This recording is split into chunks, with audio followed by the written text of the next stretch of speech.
recording and backups on. So we're cool, dude. I'll add the music later and whatever you want to do. Sorry, play it again. Sorry, dude. Damn it, hold on up.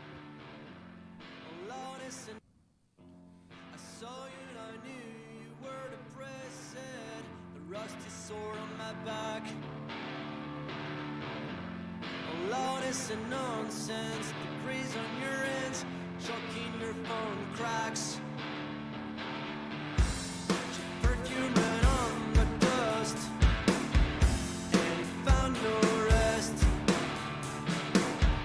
I lost the life waiting some. All right. Welcome to Musically Meditated. Rock Review. Don't sleep on these particular bands and these albums we're about to discuss. This is episode 48. I'm your host, Joe Riley, and I have my co-host, Sreten Jovanovic.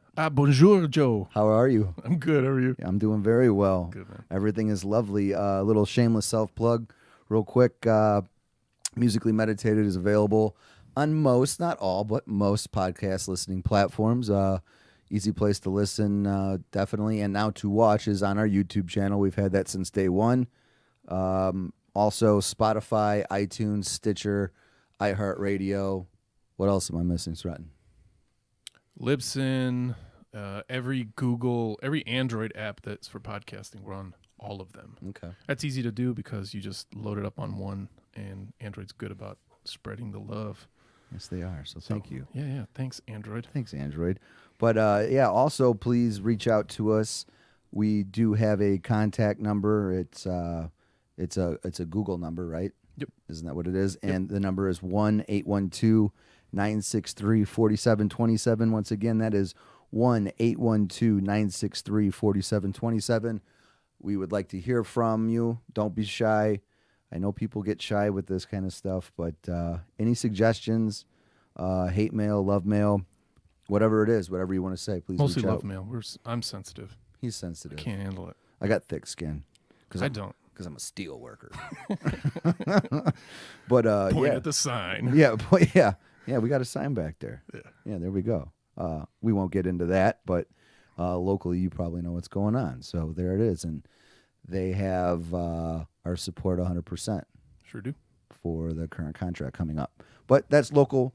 That's a local debate and local politics and so on and so forth. But like I said, this is a rock review. Like we mentioned last episode, we talked about Nothing and Culture Abuse, and I feel that those are two bands that you definitely shouldn't sleep on as far as modern rock goes.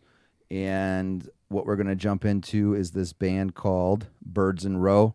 They're a French hardcore, post-hardcore band that formed in 2009. I don't know if I'm pronouncing this right, but from Laval, France. And they are composed of three members. They're a three-piece, and they do not go by any particular names. They go by the letter T, Q, and B. So that's kind of cool. I like that. I like that too. They were signed to Death Wish Incorporated or Death Wish Records, whatever you want to call it, in 2011, and they released their debut album, You, Me, and the Violence, in 2012. And I remember buying, Converge Records because Jacob Banner from Converge owns this record label and runs this record label. And when you would buy a record, they would throw in like promo posters and whatnot. And I remember getting the promo poster for this particular record, You, Me, and the Violence, and checked it out, and it was cool. But I forgot about them because this release that they just came out with, We Already Lost the World, was their first since then, I believe. So, kind of forgot about Birds in Row. But like I said, they formed in Lavelle. I don't know how to say this. Mayani? In 2009. You guys, No disrespect. no disrespect. I took German in high school. I didn't take Allow French. me, Joe. Okay. It's just Mayen. Mayen? I think so. Okay. They'll call us. We're looking to get an interview with Yeah, them. we are looking to get an interview. They'll correct us. They've been very nice to us thus far on social media. But two of the members formed them in 1 week, and then they split up, and then they recorded one song in a week, and then they decided to choose their name because birds are usually flying around freely. However, you often, see them fly as a group or land on wires in a row. So that's how they came up with the name. So there you go.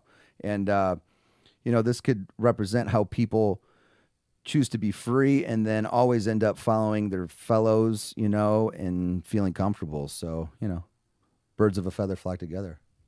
How about that? Getting deep here.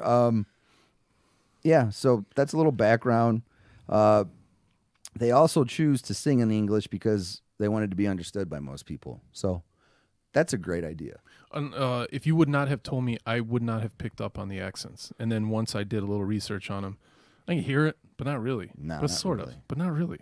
No, I had no idea they were French. Yeah. Until I started to dive deep into the band in the history because, they with their sound, which I'll get into, I haven't really heard anything like this. So usually when that's the case, it's something from Europe because I don't know if they're a little bit more original than us or what it is. But, with rock and roll or, hardcore punk bands, I mean, punk in general, came from England. But nah, that's arguable because the Ramones. But at any rate, there's just something.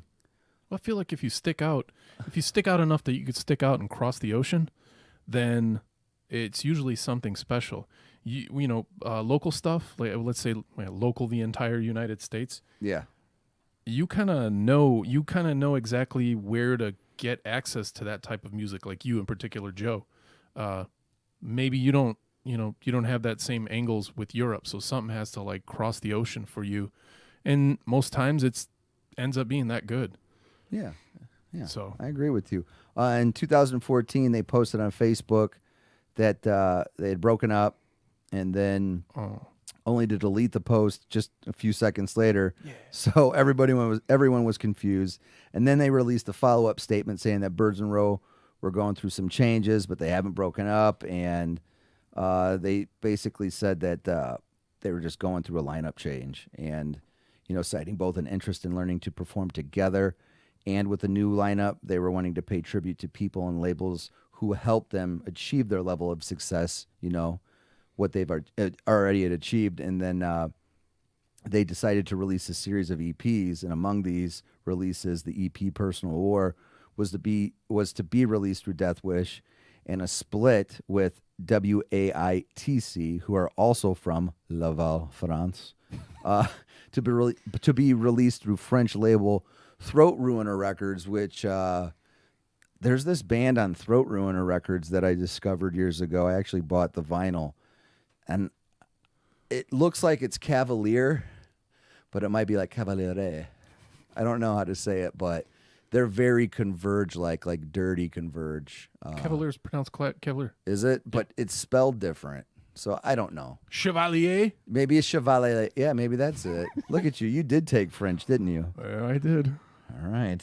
I started smiling about 2 minutes ago because you're so ingrained in these labels and these band names that you don't even flinch when you say stuff that would make anybody else go, What? What was it again? Sorry. The Throat Ruiner Records. Throat Ruiner Records. Yeah. Yeah, okay, cool. Keep going. Yeah, but you don't even skip a beat. Yeah, but I just discovered them randomly through, I'll say Cavalier, but what was the other way to say it? Chevalier, but Chevalier. it's a different word. Okay. But and just discovered that, and then they had some really, really good bands. So I thought that was a little interesting tidbit. But let's move on to the new album that was released this year on July 13th, and it's called We Already Lost the World. They have a couple videos, a lyric video released for the opening track that we just started the podcast with, and that track is 1538. This band, like the material with this is like a really good slow burn, emotional, feeling, and this album compared to the other one just has this like really deep and dark like progression, and it's like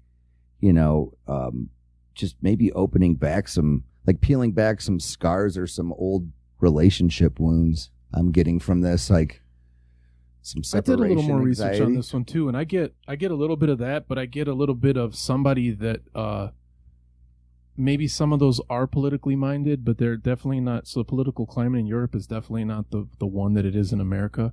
But I see subtle tones of maybe it was something that they've already gone through, that we're like in the middle of, but we stepped it up a notch.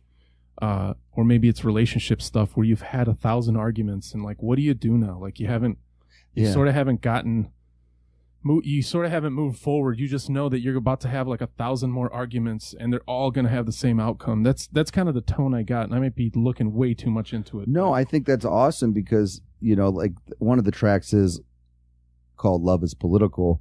But my favorite track, the opener that we did with this episode, it's called 1538. And I think, it has really good like vocals from melodic singing to like melodic chaotic screams, like for the perfect time for the band to break down, like a breakdown. I wish on this album too he would have done more of this kind of chanting melodic singing instead of so much of the melodic screaming. Mm-hmm. But this is I believe this is the best track on here. Would you agree? Yeah. Okay. It's crazy. It's crazy me not having much exposure. And today we like listed off our 3 favorite songs and our favorite song. And it's the same for all 3. That just doesn't happen. No, it doesn't. But yeah, this is my favorite song. And like you said, with the lyrics, I think there's something political there, but maybe Oh, sorry, not on this one. I meant as the album as a whole. Okay. Yeah, okay. yeah. But not yeah, on this one. With this one, it's definitely like a relationship thing. Yeah. Wouldn't you say? Yeah. Well, I also got stuck at the beginning with some of the first, let's say 6 lines I wasn't too crazy with because they didn't seem, sorry guys, I really like this album and I'm super excited to see you guys in 2 weeks in Chicago at Beat Kitchen. What was it, October 14th or 15th? Whatever that Sunday is. 14th? Yeah. But the first thing, like anytime anybody puts the word cheap perfume in a song, I don't know what happens. Like, even though a lot of my favorite songs have those 2 lyrics, like I just kind of, I'm like, eh. And then there's a line, here's me picking it apart and then not having much to say after this is, there's a part that says, you were to press it. I saw you and I knew you were to press it. The rusty sword on my back, all loudless and nonsense. Which reminds me of that Shakespeare quote about like with the beginning of a story, which is the beginning of a song. And the quote is, I pulled it up here and they don't go together, but it's what I thought of. Okay. And it says, out, brief candle told by an idiot full of sound and fury signifying nothing. So there's no signifying nothing, but it kind of has a similar tone where it's like all this argument or this stuff, or maybe he's like, whatever this hurt or backstabbing is like, okay, it happened. Like, now what? Well, I guess you got to get over it. But like the first line, I saw and I knew you were to press it. The rusty sword on my back, all loudness and nonsense, and the grease on your hands, choking your phone cracks. So, I mean, what I get out of that is just like a argument with your old lady on the cell phone. Yeah. I mean, yeah, but I see that's where my brain goes, where I get stuck on that one line. And that's all I think about. But I do like the next one. Cheap perfume ran on the dust, and it found no rest. I lost a life waiting somewhere between your teeth and the nails, and this train just won't crash. I like that part, the train that just won't crash. It's kind of like being stuck in that relationship that that's really, really terrible for the both of you, but you're just stuck in it anyway. Mm-hmm. And just... it's just a train that won't off rail. It's like, you're just bad for one another, and you just it's just a bad situation, but you're just gonna still stay on the tracks and just hate life. It's also funny, like with when I read the lyrics to all these albums or all these songs, I always a lot of it has to do, like you said, like with relationship stuff or like unity or even the name of the band and all that. But I saw a lot of the lyrics, even this song. I didn't so much see it as like you're right. It makes sense, everything you said, but that's not what I got. I got out of it like some kind of self-reflection and like some fault in yourself that you just can't figure out how to just get over this. And it's almost like self-sabotage and all this. I saw a lot of the songs as being like that, as somebody trying to be better despite themselves and their faults and whatever. And so, I like that. I like that input. That's good because that's what lyrics are there for. It's maybe you're, like like placing your ego in it yourself, and lyrics are just open for interpretation. So And I have a huge ego. we all have huge egos, and we have big heads. Yeah. Literally and figuratively. But then I'll move down to this one. I dream of a world where birds won't sing. Every single text from your ex. I know I am tired. I like that too. Like, that's like a little jealousy thing. Yeah. And then here we go. And we're both going down to hell. Will you still spit at the black clouds over your head and spray your ashes in the air, polluting my last breath in the fire? How I wish you could just learn. I love it. What do you get out of that, Sret? Exactly what it says. That's good words. Good wording, ain't it? I just think about being dragged to hell. Maybe she went first. Hopefully she went And she wanted to make your last breath just a little bit worse. And then the next one is I need understandings, the symmetry of a shell, the applause of an ego, who knew I was right all along the fight. Nice way to end it. Yeah. Nice way to end it. So yeah, 1538 is a great track to start off with, for sure. My other tracks that I like, I really enjoyed, like you said, which was odd. We both really loved the song Love is Political. Do you have the lyrics for that? I do. Could you read those? Okay, you tell me when to stop. Just go ahead. Sorry, listener. The liars, the cheaters, all dogs turn to wolves. You'd better hold on to your love. The anger, the pain, the violence, the shame, it's also temporary. I like that. Okay. And there's nothing you could prove with a blade with a blade on their throats, but the weakness of a pile of guts. You destroyed the leash to make it a chain. It's so unnecessary. That's the part I liked.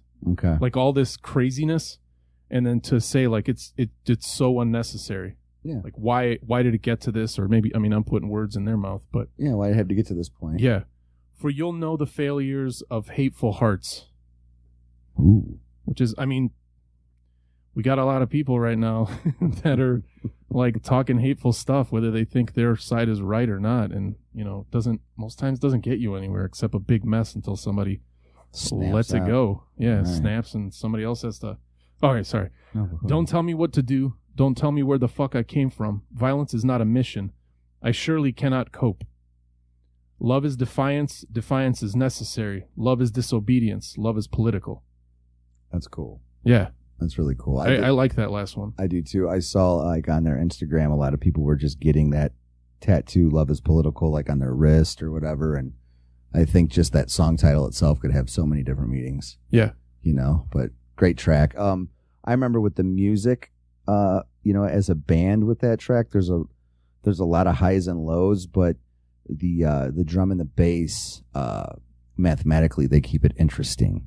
And with this band too, with the guitar, like with the post-hardcore deal, there's very little distortion. He has effects, but he's just a different layer somewhat in the back. Not to take anything away from him. I was going to ask you that. With this is called post-hardcore, right? Yeah, or hardcore punk. We'll this call it style. post-hardcore. Though. How do the instruments, like, learn me, Joe? Yeah. How do the instruments, because to me, the drums were kind of up front a little more than like the guitar and the bass and the vocals. Like they all kind of step back, but then they were all kind of in the background. How do you describe like the layering? We'll get into the layering, and we'll start with the guitar, like I was mentioning. This is a totally different sound. With the guitar being somewhat quiet, it's loud and quiet at the perfect time, and then it's melodic and abrasive at the right time. But with the bassist, he's the total backbone for every track, and he's very solid with the rhythm section. And a lot of that with the loud bass, he's using the overdrive, and it blends well with the drums. So, if you were just to listen to the guitar tracks on this, you might get a little bit lost because I think he's experimenting. So I don't know who's writing the music for this, but, the drum and the bass is just very on point, and it keeps the rhythm going. Wouldn't you agree? Yeah. And like I said, like with the guitar, it's melodic at the right time, and then it's really abrasive at the same. Like I said, peaks and valleys going. I really like how it all blends together, but in my opinion, the guitar was always like not the thing you're supposed to focus on. Yeah. It enhances everything. It Yeah. enhances everything. It almost tells you like, okay, if you're not sure how to feel when you listen, the guitar will make sure you know how to feel when you listen. I guess, is that a good way to put it? Yeah, that's a good way of putting. But it's not like it's not the thing you're supposed to get obsessed with when you listen. To me, it's the drum and the bass. Yeah, because it's really in the back. It's really in the back. But this is an album I think it's gonna maybe get lost, and that's why we're talking about it in depth, because I really love it. It's gonna be in my top 10 for sure. And if you're somebody out there that really doesn't know about post-hardcore or really care, like, this is a good place to start, just to kind of feel out the difference between the guitar, the bass, and the drums. But that's a good point. I'm glad that you noticed that. And excuse me, the drums, like you said, seem like they're definitely in the front, and they keep everything and everyone, the listener, when I say everyone, on the edge of their seats, because there's a lot of anticipation and climactic parts, and then there's really good, like, off-tempo mathematic beats too. So it's like you're really listening to the drums a lot. Like, he's really guiding you through. And the tempos and the time structures, it keeps it interesting. It's not your basic song structures, and it never ever gets boring. So it's a good one to start at the very beginning and get through it. And like you mentioned before, it's only like 9 tracks, about 35 minutes, something like that. Yeah, or 40. And I know 2 of the songs were short, and it's a quick listen. Yeah, it's a quick listen, but it takes a lot. Like, it could be very abrasive. Like, my first listen to this, the vocals, when he's screaming, which is a majority of the time, like, it's a different tone of scream. It's a melodic scream, but it's not. It's a rainy day, dark thing. This isn't sunshine and Skittles. No puppies. No, you look at the lyrics too. Yeah. Like, oh, okay. Yeah, like, it's definitely not. Can't eat candy to this. No, yeah, I can't eat candy to this. I mean, not to take away and make everybody like, oh, I'm not checking this out. This is gonna be some depressing shit, but definitely check it out for the reason, to test the waters of post-hardcore. And another way to describe this right before we move on to the next band, if you've listened to Converge, before Converge goes into their distortion and do their kind of, post-hardcore, like, I don't know, flangey guitar type of stuff before they hit that pedal, that's what these guys do. But then when it gets chaotic, like, he just hits a different type of effect on his guitar pedal, but then the bass and the drums and the overdrive of the bass takes over and makes up for the heaviness. Yeah. So it'll be interesting to see these gentlemen. What is it? October 14th. They're playing at the Beat Kitchen. They're playing with a band named Kin Mode, who came out with an album this year as well. I'm looking forward to see them. They're pretty disgusting. They're pretty rough around the edges. And Beat Kitchen is always a cool place to see a show. It's small. I've mentioned before, I saw Nothing there many moons ago, like 5 years ago. I did see. I was able to see Pianos Become the Teeth there, and who else? Show Me the Body. And I ran into Hannibal Buress, the comedian, there at the Show Me the Body show. So that was kind of cool. And like you mentioned as well, I really, really looking forward to a possible interview with these guys. We've been back and forth on social media.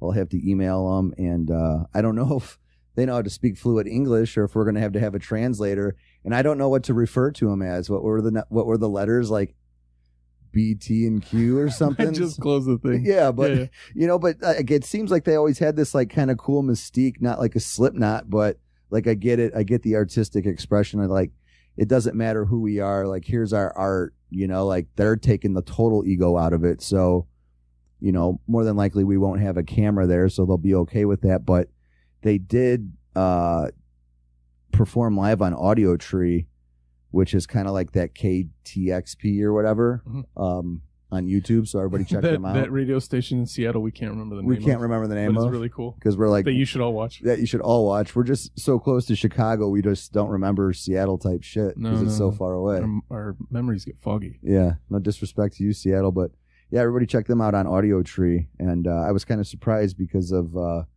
don't know, the mystique behind these dudes. But at any rate, yeah, check out Birds in Row. This is a really good album, and perfect amount of time.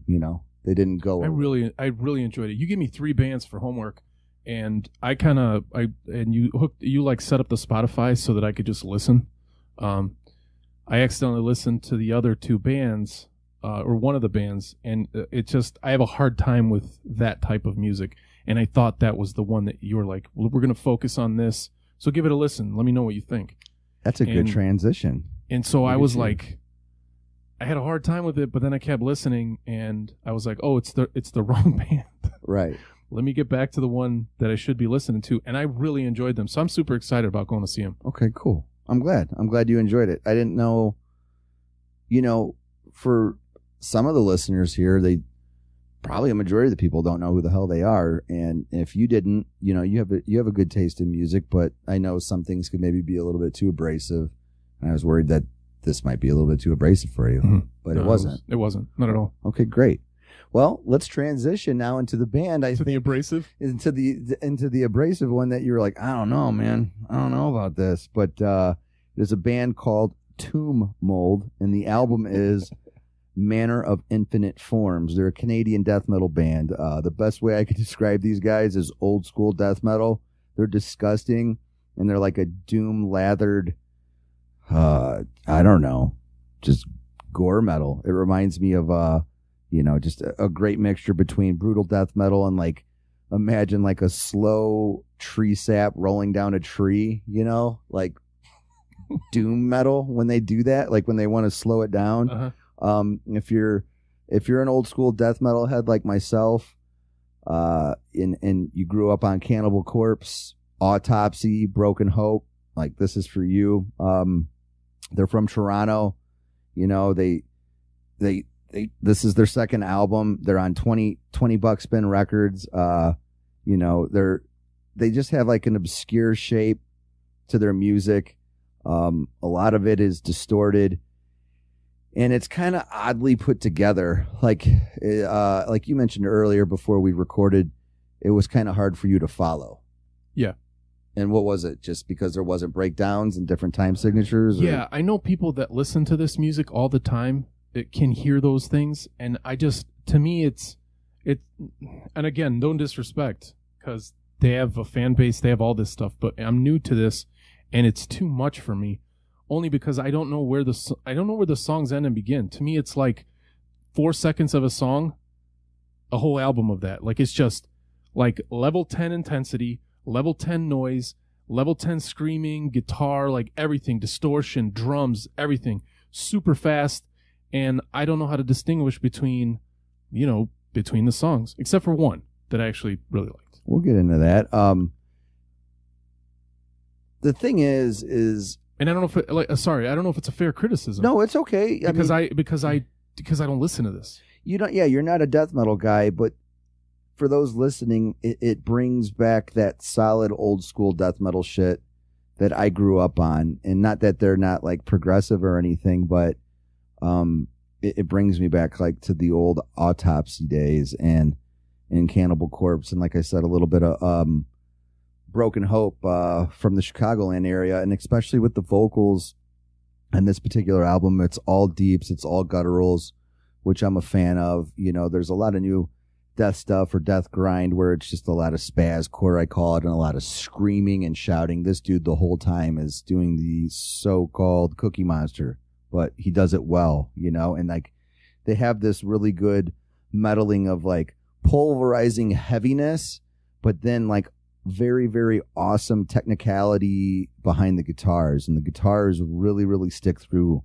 or shine through, I feel, like in a melodic way, but just like good transition from like leads to rhythm and just progression. The only thing, like the drums and the bass, they blend well together, but I could have used more bass in the mix because I'm a bass player, and a few of their earlier releases, like the bass really shined, but I felt like the dude that produced this kind of wanted to have that old school drum and bass as like the background and have the guitarists steal the show here because their guitar trade-offs are badass, and it's just some good new school / old school death metal that I like. And ironically enough, we had Keith G on here with episode 17. We're going to have him again. He mentioned them to me, but I kind of forgot. And then when we did a rock review episode 35 and I talked about Gruesome, when I was listening to them on Spotify, Tomb Mold just happened to pop up, you know, like similar bands, like when you listen to the album and the next thing comes up and I'm like, what is this? And then like I looked at the artwork for this album and I was like, this is sick. Like it's just like old school death metal, like it's some crazy kind of painting. Artwork is really cool. It's really cool. And then the Tomb Mold logo, it's like typical death metal. You can't read what the hell it says. Which is awesome, but it's like orange, you know? And I was like, whoa, that's really cool. Like it just like really stuck out, like almost like Halloween or something to me. But the painting stuck out. And I was like, man, I told Keith, I'm like, yeah, Tomb Mold. Like I finally checked it out, blah, blah, blah. And he's like, yeah, right on. And he's like, well, I'm going to go see him at a festival. And this was this summer. I forget what fest it was. Sorry, Keith. I'm like, dude, if they have a long sleeve t-shirt of this, I'm like, you got to get it for me. I'm like, and I hope everything's in orange. So it is. It's got the album cover on the front and then the Tomb Mold logo on the long sleeve. I should have wore it tonight, but I didn't. I had to. It's too hot. You're not it's an too animal. hot. And the It's guns not a in day the for sun. sleeves. Yeah, it's not a day for sleeves. It's a little moist in here, but it says Tomb Mold with their logo all the way down the arms, and then on the back there's some awesome artwork on there, and it's all in orange, and it's a black long sleeve, and it's just great. So thank you, Keith, for picking that up and bringing it all the way back from, I don't know if it was Maryland Death Fest. It was some kind of fest, but he said they were awesome. So thank you, Keith. Shout out to Keith. And my favorite tracks are Manor of Infinite Forms is the opener, Board Embrace, and I think that's your favorite, Sreten, because you said there was a little bit more I don't know, groove to it, right? Instead of just Yeah. just a free for all. I like the drums on that. You like the drums? Yeah. And Blood Mirror. So yeah, Tomb Mold. I guess I'll say it right now. It's my favorite death metal album of the year. And once again, like digressing back to Birds in Row, perfect amount of time, 8 tracks, you know, not too much, you know, like just here it is, digest it, but we're not, you know, shoving it down your throat for, you know, over an hour. Like music like this and Birds in a Row, like it's not meant to be a long record.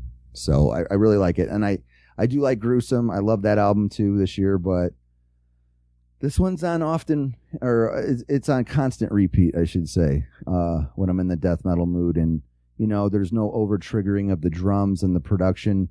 The production was really cool. I guess they tracked it in Toronto, and it was done by a dude named Arthur Ritz. I hope I'm saying that right. He's also produced Power Trip, Pissgrave, and Code Orange. I know you like that, Sreten. Yep. But, you know, he does it in a certain way so he can achieve an organically huge mix. So I don't know if he's doing the live recordings all at once or something, but, you know, this is a really good album, and it's a really good creative high point for a lot of strong 2018 death metal releases. Like I said, this is my favorite. So maybe it's just because I'm an old head when it comes to death metal, but I'm feeling it. But now we're going to move on to a little section called Don't Like What You Like. And we've talked about this before, and I was kind of shitting on the track, and this was, I don't remember what episode, but I want to tell all the traditionalist death grind guys to chill out on the new Pig Destroyer album, Headcage. They're getting a lot of the traditionalist death metal dudes or grindcore guys are shitting on this album, and I've listened to it about 4 or 5 times. You know, it's very metalcore at times, and I'm a metalcore guy, so I'm cool with that. Actually, it's metalcore a lot of the time, but seriously, like, what do you want from Pig Destroyer at this time in their career? You know, this is their time where a lot of people know who they are just by the name in general. I mean, Three Floyds does a beer named after them. They have a bass player in the group now because they were always just vocalists, guitar, and drums. They also have a sound guy, like as far as samples. So basically, they're a new band. You know, like do you really just want 30-second grind songs and chaos? Like, no, man. I mean, they have to progress. So I just feel like they're progressing, and, you know, just chill out. Like, if you don't like it, you don't like it. It's music, so, you know, it's all subjective. But, oh, man, they're not, you know, they're sellouts or some talk like that. Like, no, it's a good album.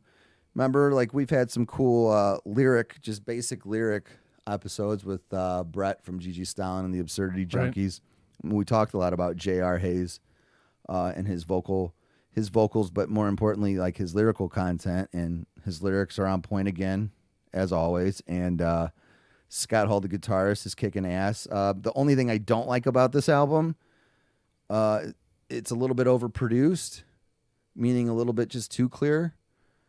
But, you know, I guess that's the times we're in. In comparison to Tomb Mold, like, that had a really good organic, old school death metal production sound to it. So, like I said, maybe I'm just trapped in my old ways, but the drumming is way overproduced. I don't like that, but Adam Jarvis is one of the best in the business, you know, when it comes to death metal. So I'm kind of, you know, being passive aggressive here with that statement, but you know, it is what it is. Adam Jarvis is a badass, but the drums are extremely triggered and overproduced. So that's the only little thing I got to shit on about it. And then just, you know, I don't like what you like. People, like, stop hating on it just because it's going in a different direction. They're almost like a brand new band.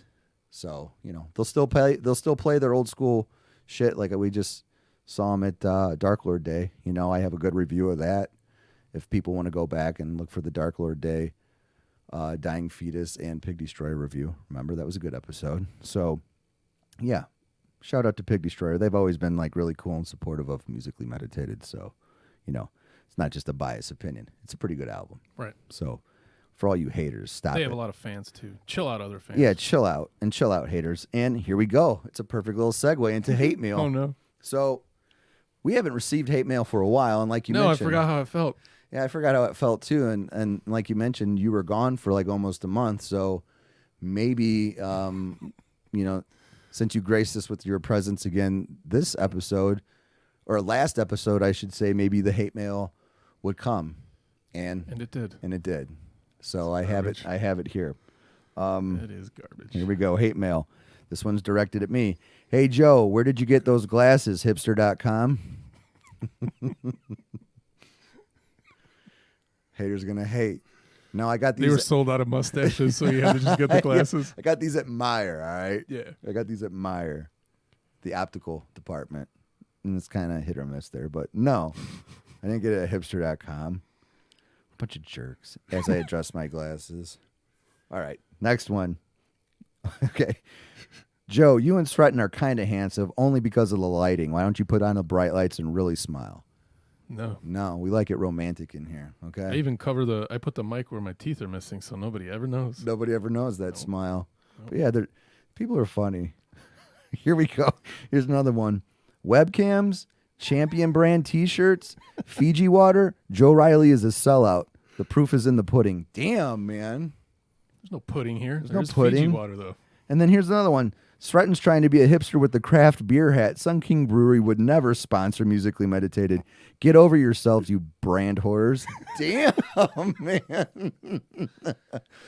Well. Did they sign their name? No, they didn't. They better not, because I'm going to find you. No, I don't really care. You can send all the hate that you want. It's real actually cool, pretty guys. clever. It's pretty funny. But Fiji water, I'm dying for one right now. I left it in the fridge. Somebody took it? No, I just forgot to put it on the table, or I would sponsor it right now. Oh, it's super far away. Allow me to get it so we could do a proper commercial. Yeah, so we could do a proper commercial. But you know, we're gonna get some hate. But like I said, these aren't from hipster.com. Champion will be sponsoring us in the future. And here we go. Here's Fiji water. I'm parched. This is apparently from the islands of Fiji, natural artesian water. But yeah, maybe they are sponsoring us. You never know. But I don't think we're brand whores. Are you a brand whore? No. Okay. Well, for all you haters out defensive. I mean, occasionally. Occasionally. Who cares? But hold on, I'm a little parched. But Hipster.com, is that a thing, Sreten? What's going on? Why are you asking me? Mm-hmm. You see how I dress? I'm not stylish. It's kind of hipstery. I guess. I mean, I'm too cool to dress like other people, bro. Right. All right. Well, now we're going to move on to the segment at the very end, and it's meditate on this. I always like to do something positive at the end. So meditate on this. Negative or jealous people might know how to push your buttons or how to turn your lights off. Some might bring up some skeletons in your past, but ignore that shit. Have faith in yourself and always go with your gut feelings and your intuition. However, remember to let your guard down. Just relax and enjoy the playground of life and every second of it, and cut off those that bring you down, and follow your dreams and desires, and subscribe to Musically Meditated. Tell all your friends, tell your family. Don't just hit like, don't just hit share. Tell everyone. Get out there. Let them know. And then go back and listen to these albums. I'll have a link for the new Birds in Row and the new Tomb Mold, and give them a listen. Let us know what you think. These definitely are not going to be on the radio, that's for sure, but this is a music discovery podcast, and, I really like these bands. And back to Birds in Row, if you go back to, like, maybe even our first episode, I've always felt like I've had a knack for honest music, and I think this music by these dudes, Birds in a Row, is about as honest as it's going to get. They wear their emotion on their sleeve. I don't think they really care if you like what they have to do or what they have to say or how they sound, but if you really break it down like I have and Sreten has, like, you could tell it's honest and it's from the heart, so I love that. And another thing, a real quick tidbit, I noticed on my Snapchat, a year ago today is when I went to Talia Hall to see Mets. So this is technically been a year. Like, it's not episode 52, it's 48, but last year on this date, we did episode 3. Oh, shit. Isn't that crazy? So cheers to that. So everybody, yes, please remember to subscribe to Musically Meditative Podcast. The number is 812-963-4727. Give us a call. Let us know what's up. What's that number, Joe? Hold on, let me look again. 1-812-963-4727. Hit us up. Let us know what's You going smile on. at the camera, and I'll say the number. Ready? 1-812-963-4727. You messed up, dude. Do it again. What is it? 1-812-963-4727. Leave a voicemail message. Leave a voicemail message. We have some really cool things for next episode 50 and episode 52, because that'll be technically a year, but like I just mentioned, this is technically a year, so Yeah. we've been doing this. And And also, last but not least, the Patreon thing will be set up for episode 50. I'm not going to be shy about that, so please feel free to participate. And like Sreten said before, that'll only help us get better gear and be able to interview more bands and build our brand here, because Musically Meditated is ready for world domination.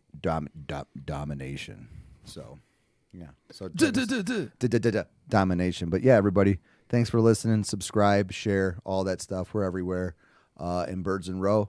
We'll see you soon in October. Get a nice interview. Yeah. Oui. Adios. I'm Musically Meditated. That's right. I'm musically meditated. That's right. I'm musically meditated.